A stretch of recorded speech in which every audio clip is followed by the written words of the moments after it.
gentlemen, to our production of A Midsummer Night's Dream. There is a 10-minute intermission between Acts 2 and Acts 3. Bathroom and the water fountain is down that way. My left, your right. If you have cell phones, please silence them now. If you're going to be taking videos or pictures, make sure your flash is off.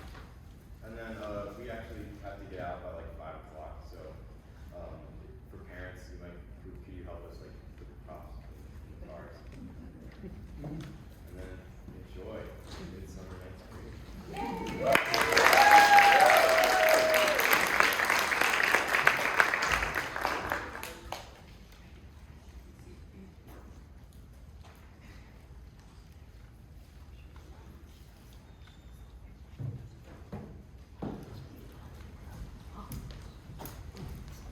Now, fair Hippolyta, our nuptial hour draws on apace. 4 happy days bring in another moon. But, oh, methinks how slow this old moon wanes. She lingers my desires like to a stepdame or a dowager, long withering out a young man's revenue. 4 days will quickly steep themselves in night. 4 nights will quickly dream away the time. And then the moon, like to a silver bow, new bent in heaven, shall behold the night of our solemnities. Go, Philostrates, stir up the Athenian youth to merriments. Awake the pert and nimble spirit of mirth. Turn melancholy forth to funerals. The pale companion is not for our home. Yes, my lord. Hippolyta, I wooed thee with my sword. I want thy love doing the injuries, but I will wed thee in another key, with pomp, with triumph, and with reveling. Happy be Theseus, art now a duke. Thanks, good Aeneas. What's the news of thee? Full of vexation am I, with complaint against my child, my daughter Hermia. Stand forth, Demetrius, my noble lord. This man hath my consent to marry my daughter. And stand forth, Lysander, my gracious duke. This man hath bewitched the bosom of my child. Thou, Lysander, thou hast given her rhymes and interchanged love tokens with my child. Thou hast by moonlight at her window sung, feigning voice verses of feigning love, and stole the impression of her face see away, with bristles of thy hair, rings, gowns, conceits, necks, trifles, nosegays, sweetmeats, messengers of strong prevailed and unhardened youth. With cunning hast thou filched my daughter's heart, and turned her obedience, which suits me, to stubborn harshness. My lord, be it that she will not hear, before your grace, consent to marry Lysander. I beg the ancient privilege of Athens, that she is mine, so I may dispose of her, either to this gentleman, or to her death, according to our law, immediately provided in that case. What say you, Hermia? Be advised, fair maid.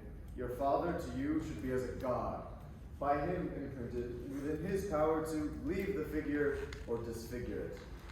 Demetrius is a worthy gentleman. So is Lysander.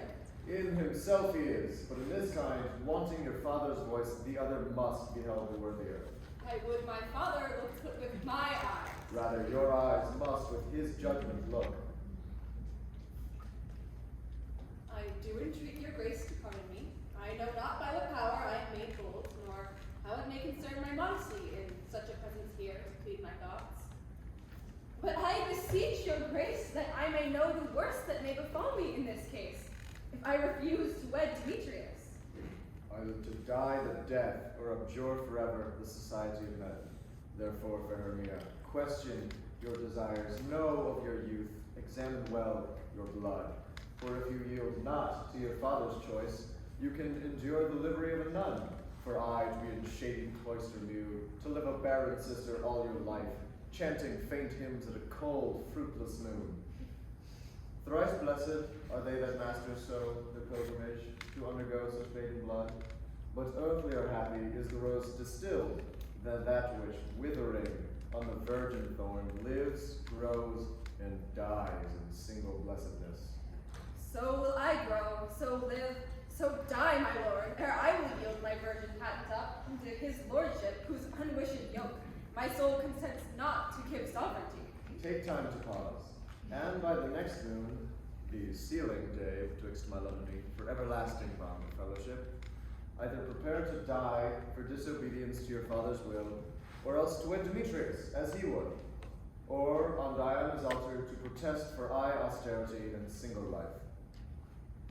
Sweet Hermia, relent, and Lysander, yield thy praised title to my certain right. You have her father's love, Demetrius. Do you marry him?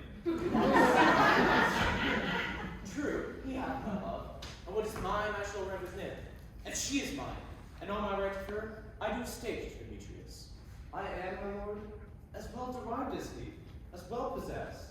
My love is more than his. My fortunes, every way as fairly ranked, if not with vantage, as Demetrius's. And, which is more than all these boasts can be, I am beloved of beauteous Hermia. Why should not I then prosecute my right? Demetrius, I will vouch it to his head, make love to Netter's daughter, Helen, and won her soul. And she, sweet lady, dotes, devoutly dotes in idolatry on this spotted and inconstant man. I must confess that I have heard so much, and with Demetrius thought to have spoke thereof. But, being overfull of self-affairs, my mind did lose it. But, Demetrius, come, and come, Aegeus, I have some private schooling for you both. For you, Hermia, look you fit your fancies to your father's will, or else the law of Athens yields you up, which by no means we may extenuate, to death or to vow of single life. Come, Hippolyta, what cheer, my love? Demetrius and Aegeus, go along. I must confer with you in some business that nearly concerns yourselves.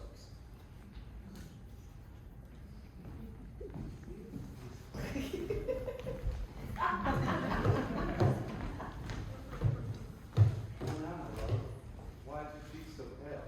How chance the roses there to fade so fast? Belike for want of rain, which I could well redeem them from the tempest of my hides. Ay me, for aught that I could ever read, could ever hear by tale or history, the course of true love never did run smooth. But either it was different in blood, Oh, cross too high to be enthralled to low. or else misgrafted in respective years, Oh, spite too old to be engaged to young. or else it stood upon the choice of friends, Oh, hell to choose love by another's eyes. or there was sympathy in choice. War, death, or sickness, it did lay siege to it, making it momentary as a sound, swift as a shadow, short as any dream, brief as the lightning in the colleague night, that in the spleen enfolds both heaven and earth. But ere a man hath the power to save a whole, the jaws of darkness do devour it up. So quick, bright things come to confusion. If then true lovers have been ever crossed, it stands as an edict in destiny.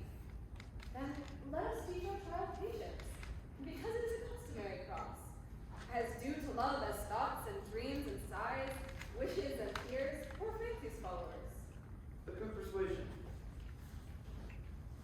Therefore, hear me, Hermia.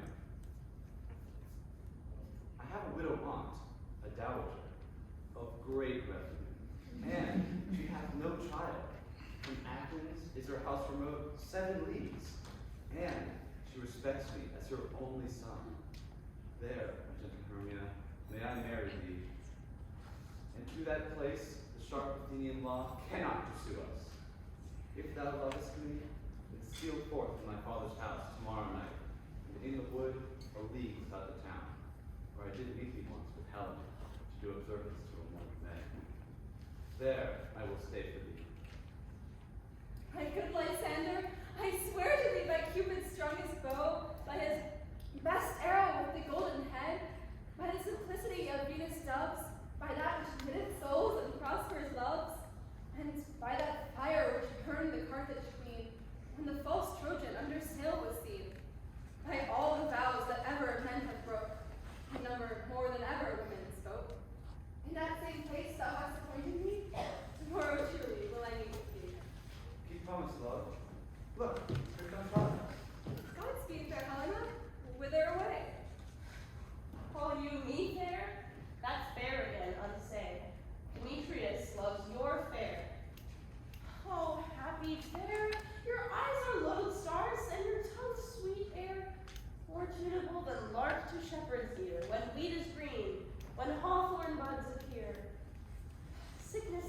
watching? Oh, her favor so. Yours would I catch, fair Maria, ere I go. My ear should catch your voice, my eye your eye. My tongue should catch your tongue's sweet melody. Were the world mine, Demetrius being baited, the rest I give to be to you translated. Oh, teach me how you look, and with what art you sway the motion of Demetrius' heart. I frown upon him, yet he loves me still. Oh, that your frowns would teach my smile such skill. I give him curses, yet he gives me love. Oh, that my prayers could such affection move. The more I hate, the more he follows me. The more I loved, the more he hated me. His folly, Helena, is no fault of mine. None but your beauty. Would that fault were mine. Take comfort. He no more shall see my face. Lysander and myself will fly this place. Before the time I did Lysander see, seemed Athens as a paradise to me. Oh, then what graces in my love do dwell, that he hath turned that heaven unto a hell. Helen, to you our minds will unfold. Tomorrow night, when Phoebe doth behold her silver visage on the watery glass, decking liquid pearl the bladed grass, a time when lovers' flights doth still conceal. Through Athens' gates we have devised to steal. And in the wood where often you and I upon faint primrose beds were wont to lie, emptying our bosoms of their counsel sweet, there my Lysander and myself shall meet. And thence from Athens turn away our eyes to seek new friends and stranger company. Farewell, sweet Python. Pray thou for us, and good luck grant we, thy Demetrius. Keep word, Lysander. We must starve our sight from lovers' food tomorrow deep midnight. I will, my Hermia. And Helena, adieu. As you dote on him, Demetrius dote on you.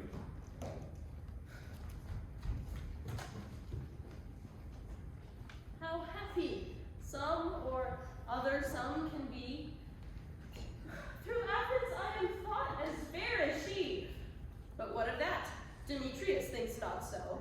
He will not know what all but he do know. And as he errs, doting on Hermia's eyes, so I, admiring of his qualities, things base and vile, holding no quantity. Love can transpose to form and dignity. Love looks not with the eyes, but with the mind. And therefore is winged Cupid painted blind. Nor hath love's mind of any judgment taste, wings and no eyes, figure unheedy haste. And therefore is love said to be a child, because in choice he is so oft beguiled. As waggish boys in game themselves forswear, so the boy love is perjured everywhere. For ere Demetrius looked on Hermia's eye, he hailed down oaths that he was only mine. And when this hail some heat from Hermia felt, so he dissolved, and showers of oaths did melt. I will go tell him of fair Hermia's flight, and then to the wood will he tomorrow night pursue her. And for this intelligence, if I have thanks, it is at your expense. But here in mean I to enrich my pain, to have his sight thither and back.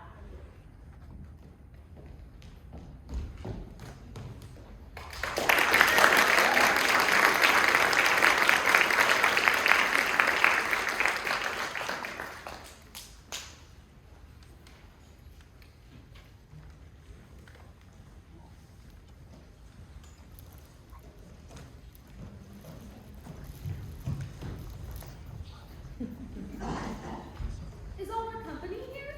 Your best to call on gender, man by man, according to the script. Here is the scroll of every man's name who has thought fit through all of Athens to play an art interlude before the Duke and Duchess on his wedding day at night. First, Peter Prince, say what the play reads on, then the names of the actors. So, grow to it. Mary, our play is The Most lamentable, comedy, and most cruel death of Pyramus and Thisbe. A very good piece of work, I assure you. And the myth. Now, call forth the actors by the scroll. Now, spread yourselves. Nick Bottom, the weaver. Ready. Name what part I'm for and proceed. You, Nick Bottom, are set down for Pyramus. What is Pyramus? A lover? Or a tyrant? A lover who kills himself most gallant for love. That will last some tears and a true performing of it. I do it with the audience up to their eyes. I will move storms, but I will be condoling to the rest. Yet my chief humor is for a tyrant.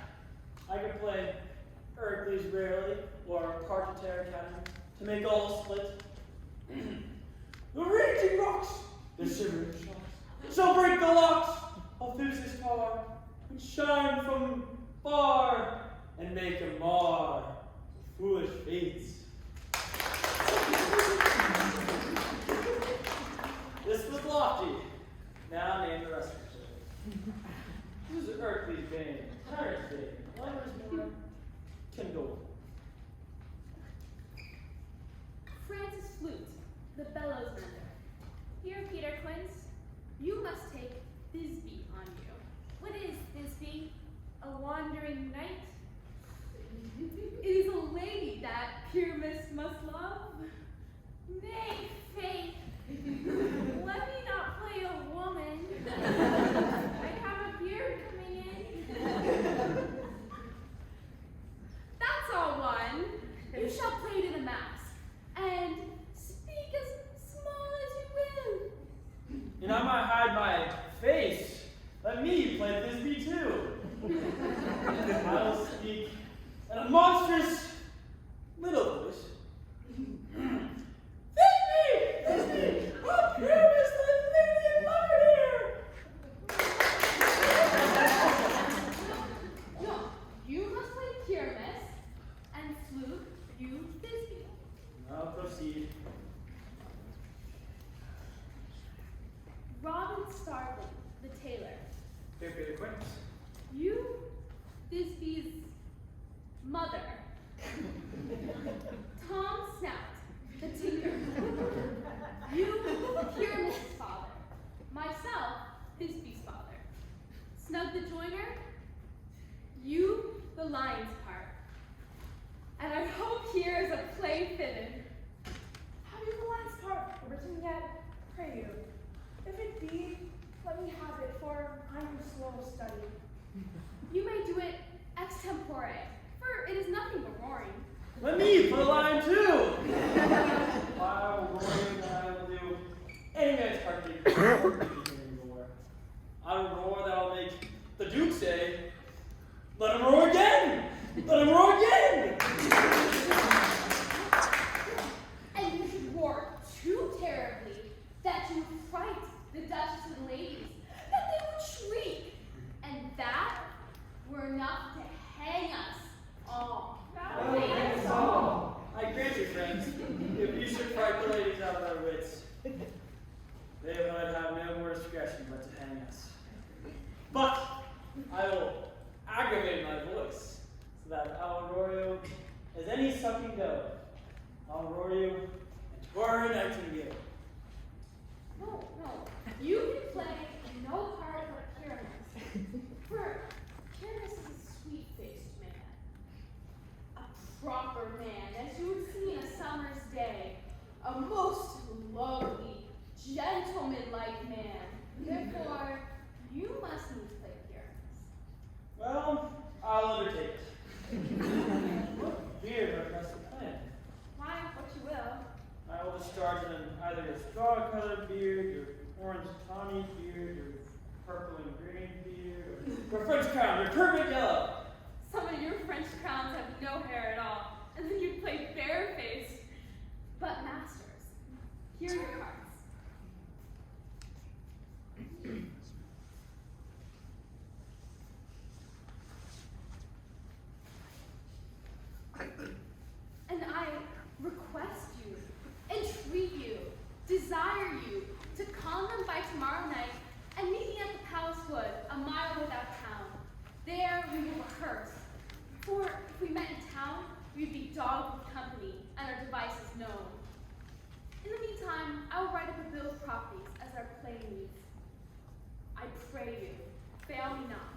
we will meet, and there we may rehearse most obscenely and courageously.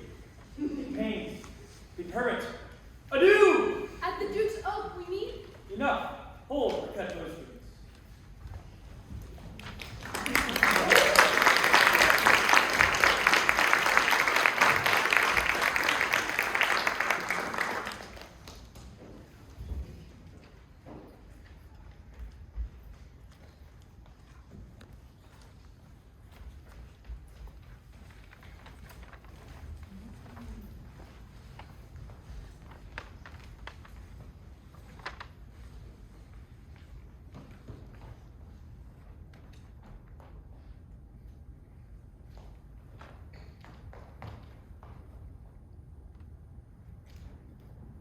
How now, spirit? Whither wander you? Over hill, over dale, through a bush, through a briar, over park, over pale, through a flood, through a fire. I do wander everywhere, swifter than the moon's sphere, and I serve the fairy queen. To do her orbs upon the green, the cowslips tall the pensioners be, in their gold coat spots you see, those be rubies, fairy favors. In those freckles live their savors. I must go seek some dewdrops here, and hang a pearl in every cowslip's ear. Farewell, thou lawless spirits, I'll be gone. The queen and all her elves come here anon. The king doth keep his revels here tonight. Take heed the queen come not within his sight, for Oberon is passing fell in wrath, because that she, as her attendant, hath a lovely boy stolen from an Indian king. She never had so sweet a changeling, but jealous Oberon would have the child, knight of his train to trace the forest wide. But she, perforce, withholds the loved boy, crowns him with flowers, and makes him all her joy. And now, they never meet, in grove or green, by fountain clear or spangled starlight sheen, but they do square, and all their elves, for fear, creep into acorn cups, and hide them there. Either I mistake your shape and make you quite, or else you are that shrewd and knavish sprite, called Robin Goodfellow.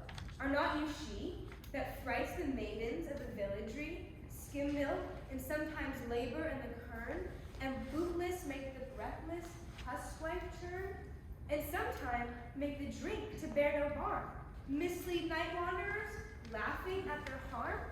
Those that hobgoblin call you, and sweet puck, you do their work, and they shall have good luck. Are not you she? Thou speakest aright. I am that merry wanderer of the night. I jest to Oberon and make him smile, when I, a fat and bean-fed horse, beguile, nay, in the likeness of a filly foal.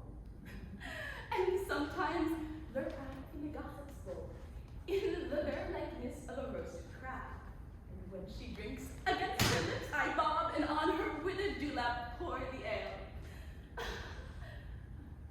The wisest aunt, telling the saddest tale, sometime for 3-foot stool mistaken me.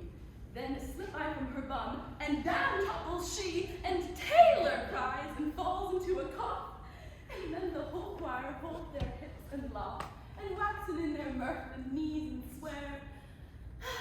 A merrier hour is never wasted there. But room, fairy, here comes Oberon. And here, my mistress, would that he were gone. Ill lit by moonlight, proud Titania. What? Jealous, Oberon? Fairy, skip hence. I forswore his bed company. Tarry, rash wanton. Am not I thy lord? Then I must be thy lady. But I know when thou hast stolen away from fairyland, and in the shape of corn sat all day, playing on pipes of corn and versing love to amorous Phillida. Why art thou here? Come from the farthest deep of India, but that was so. The bouncing Amazon, your busted mistress, your warrior love, to Theseus must be wedded, and you come to give their bed joy and prosperity?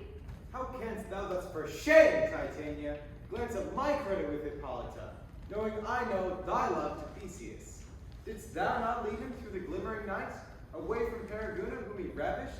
and make him with fair Angles break his faith, with Ariadne and Antiopa. These are the forges of jealousy, and never, since the middle summer spring that we on hill, in dale, forest, or mead, by paved fountain or by rushing brook, or in the beached margin of the sea, to dance our rivers to the whistling wind. But with thy walls thou hast disturbed our sport. Therefore the winds, piping to us in vain, as in revenge, have sucked up from the sea. Contagious fogs, which, falling in their land, have every pelting river made so proud that they have overborne their continents. The ox, therefore, hath stretched forth his plough in vain. The ploughman lost his sweat, and the green corn rotted ere the youth attained a beard. The fold stands empty in the drowned field, and the crows are fatted with the murrain hog. The nine-man's horse is filled with mud, and the quaint mazes in the wanton green, for lack of tread, are indistinguishable. The human mortals want their winter here. No night is now, with hymn or carol blessed. The moon, therefore, the governess of the floods, pale in her anger, hath washed all the air, that rheumatic diseases do abound. And throughout this distemperature, we see the seasons alter. Hoary-headed frosts fall in the fresh lap of the crimson rose, and on Owenheim's, thin and icy crowns, an odorous chaplet of sweet summer buds is as a mockery set. The spring, the summer, the childing autumn, the angry winter change their wonted libraries and their maze of worlds, by their increase not knows which is which. And this same progeny of evil comes from our debate, from our dissension. We are their parents and original. Do you amend it then? It lies in you. Why should Titania cross Sir Oberon? He does but beg of a little changeling boy to be his henchman. Set your heart at rest. The fair land buys not the child of me. His mother was a votress of my order, and in the spiced Indian air by night, full often hath we gossiped by her side, and sat with me on Neptune's yellow sands, marking the embarked orders of the flood. When we have laughed to see the sails concede, and grow big-bellied with the wanton wind, which she, with pretty and with swimming gait, following her womb then rich with my young squire, would imitate, and sail upon the land, to fetch me trifles, and return again. As from voyage, rich with merchandise, but she, being mortal of that boy, did die. And for her sake do I rear up the boy, and for her sake I will not part with her. How long in this wood intend you stay? Perchance till after Theseus' wedding day. If you'll patiently dance in our rounds and see the moonlight revel, come with us. If not, shun me, and I shall spare your haunts. Give me that boy, and I will go with thee. Not for thy fairies' reason. Fairies away, we shall try downright if you want to stay. Well, go thy way. Thou shalt not from this grove till I torment thee for this injury.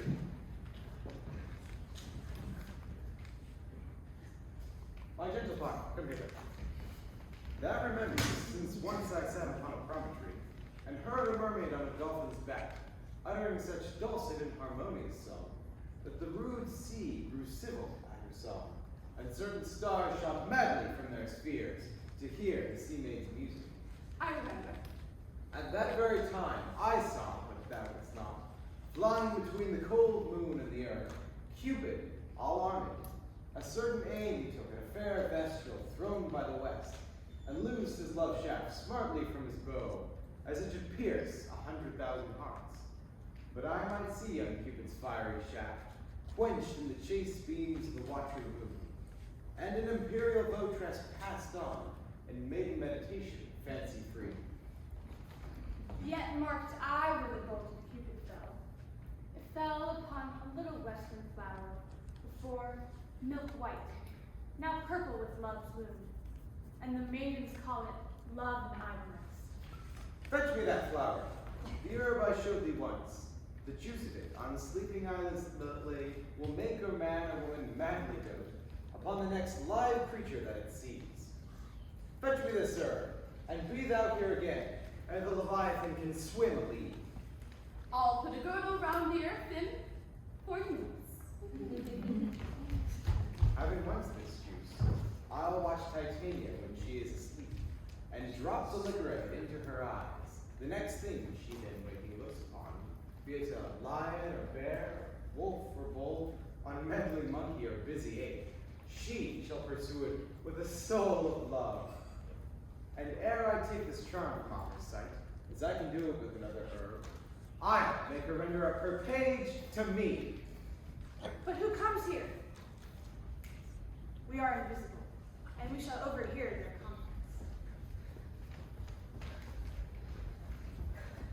conference. I love thee not, therefore pursue me not. Where is Lysander and fair Hermia? Thou toldst me they were stolen unto this wood. And here am I, and wood within this wood, for I cannot put my Hermia. Hence, get thee gone, follow me no more. You draw me, you hard-hearted adamant, but yet you draw not iron, for my heart is true as steel. Leave you your power to draw, and I shall have no power to follow you. Do I entice you? Do I speak you fair? Or rather, do I not, in plainest truth, tell you that I do not, nor I cannot love you? And even for that, do I love you the more? I am your spaniel, and Demetrius, the more you beat me, I will fawn on you. Use me but as your spaniel, spurn me, strike me, neglect me, lose me, only give me leave, unworthy as I am, to follow you. What worser place can I beg in your love, and yet a place of high respect with me, than to be used as you use your dog? Tempt not too much the hatred of my spirit, for I am sick when I do look on me. And I am sick when I look not on you. You do impeach your modesty too much to leave the city and entrust yourself into the hands of one who loves you not, and to trust the opportunity of night and the ill counsel of a desert place with the rich worth of your virginity. Your virtue is my privilege, for that it is not night when I do see your face. Therefore, I think I am not in the night, nor doth this wood lack worlds of company, for you, in my respect, are all the world. Then how can it be said I am alone when all the world is here to look on me? I'll run from thee, hide me in the brakes, and leave thee to the mercy of wild beasts. So wildest have not such a heart as you. Run when you will, the story shall be changed. Apollo flies and Daphne holds the chase. The dove pursues the griffin. The mild hind makes speed to catch the tiger. Oh, bootless speed when cowardice pursues and valor flies. I will not take it. Let me go, or if thou follow me, do not believe that I will do mischief in the wood. Hide in the temple, in the town, the field, you do me mischief. Fie, Demetrius! Your wrongs do set a scandal on my sex. We cannot fight for love as men may do. We should be wooed, and we're not made to woo. I'll follow thee, and make a heaven of hell to die upon the hand I love so well. Fare thee well, then. Ere he doth leave this grove, thou shalt fly, and he shall seek thy love.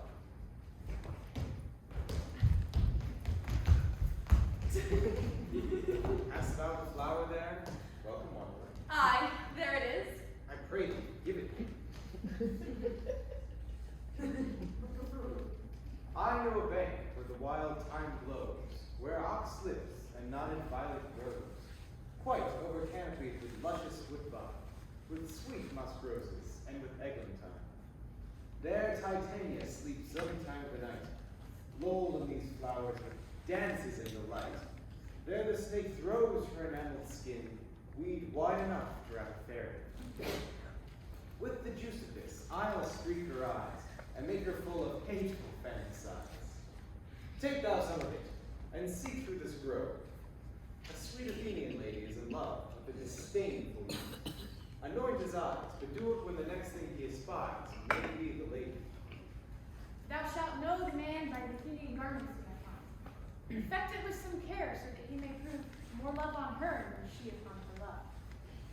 And look thou meet me ere the first cock crow. Fear not, my lord, your servant shall be.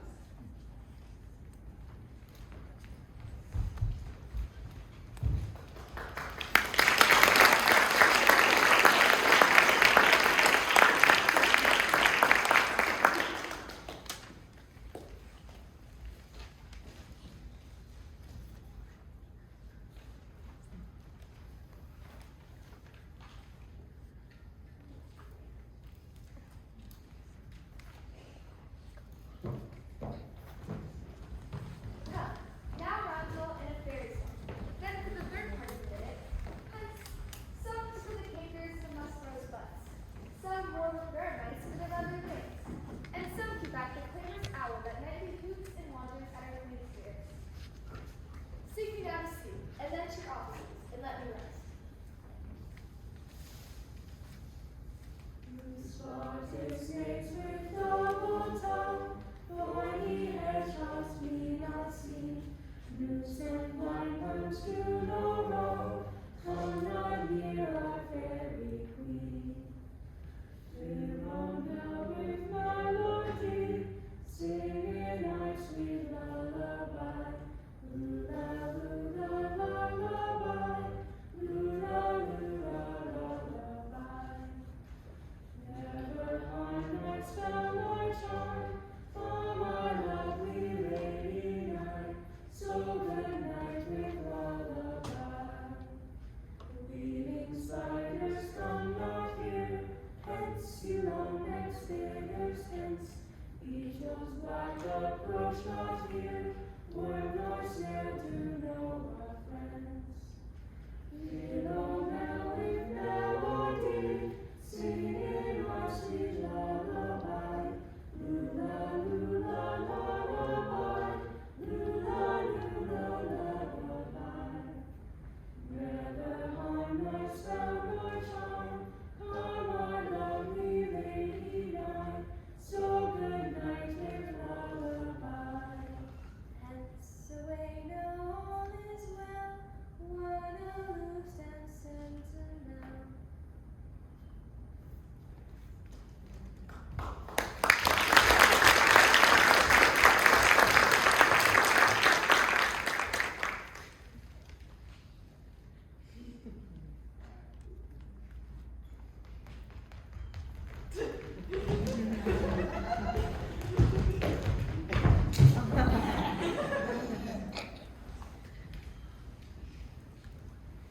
What thou seest when thou dost wake, do it for thy true love's sake. Love and languish for his sake, be it lynx or cat or bear, hard or boar with bristled hair, in thine eye it shall appear. When thou wakest, it is thy dear. Wake when some vile thing is near.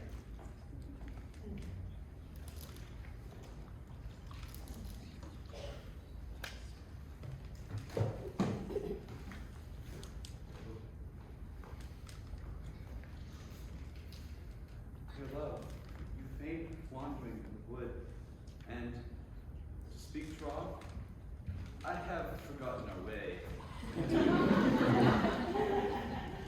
Or rest us, Hermia, if you think it good, and tarry for the comfort of the day.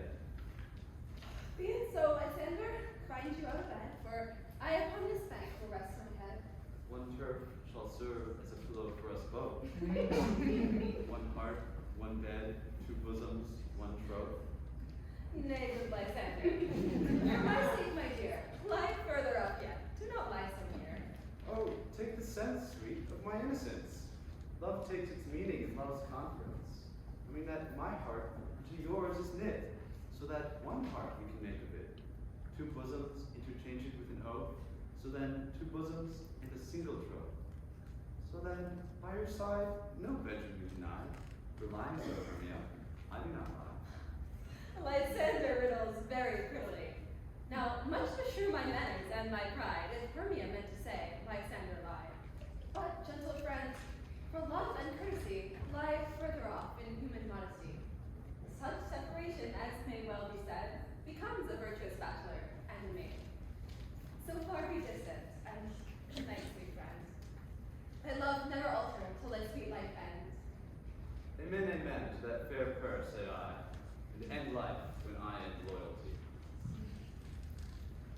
Here is my bed.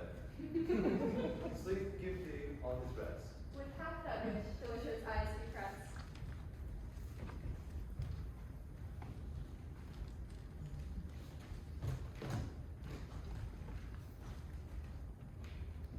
Through the forest I have gone, but Athenian found I none, on whose eyes I might approve this flower's force in stirring love. Knight in silence! Who is here? Weeds of Athens he doth wear. This is he, my master said, despising the Athenian maid. And you, the maiden, sleeping sound, on the dank and dirty ground. Pretty soul, she durst not lie near this lack love, this kill courtesy. Churl upon thy eyes I throw, all the power of this charm doth owe. When thou wakest, let love forbid sleep his seat on thy isle. So, awake when I am gone, for I must now to Oberon.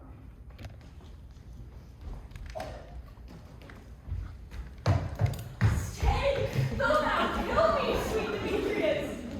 I charge thee. Hence, get thee gone. Do not copy us. Oh, wilt thou darkly leave me? Do not so. Stay on thy peril. I alone will go. Oh, I am out of breath in this fond chase. The more my prayer, the lesser is my grace. Happy is Hermia, wheresoe'er she lies, for she hath blessed and attractive eyes. How came her eyes so bright? Not with salt tears. If so, my eyes are oftener washed than hers. No, I am as ugly as a bear, for beasts that meet me run away for fear. Therefore, no marvel though Demetrius do as a monster fly my presence thus. Oh, what wicked and dissembling glass of mine made me compare with Hermia's fiery eye. But who is here? Lysander on the ground, dead or asleep. I see no blood, no wound. Lysander, if you live, good sir, awake.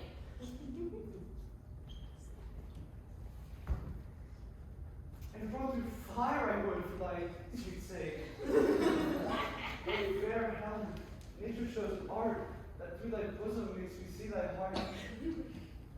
Oh, where is Demetrius?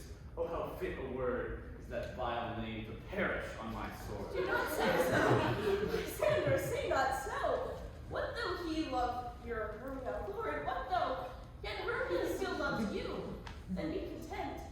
Content with Hermia? I do repent. The tedious minutes with her I have spent. Helena I love, who would not change a raven for a dove. The will of a man is by his reason swayed, and reason says you are the worthier maid. Things growing are not ripe until their season, so I, being young, till now ripe not to reason. And touching the point of human skill, reason becomes the marshal to my will, and leads me to your eyes where I o'erlook love's stories written in love's richest book. Wherefore was I to this keen mockery born? When at your hands did I deserve this scorn? Is it not enough? Is it not enough, young man, that I did never, no, nor never can deserve a sweet look from Demetrius' eye? But you must flout my insufficiency? Good troth, you do me wrong. Good sooth, you do, in such disdainful manner me to woo. But fare you well. Perforce, I must confess, I thought you lord of more true gentleness. Oh, that a lady of one man refused should of another therefore be abused.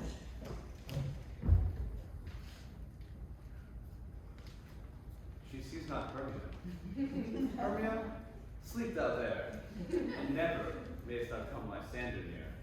For as a surfeit, the sweetest things, the deepest loathing to the stomach brings. Or, as the heresies that men do leave, are hated most of those they did deceive. So thou, my surfeit and my heresy, of all be hated, but the most of me. In my powers, address your love in might, to honor Helen, and to be her knight.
Either death or you, I'll find to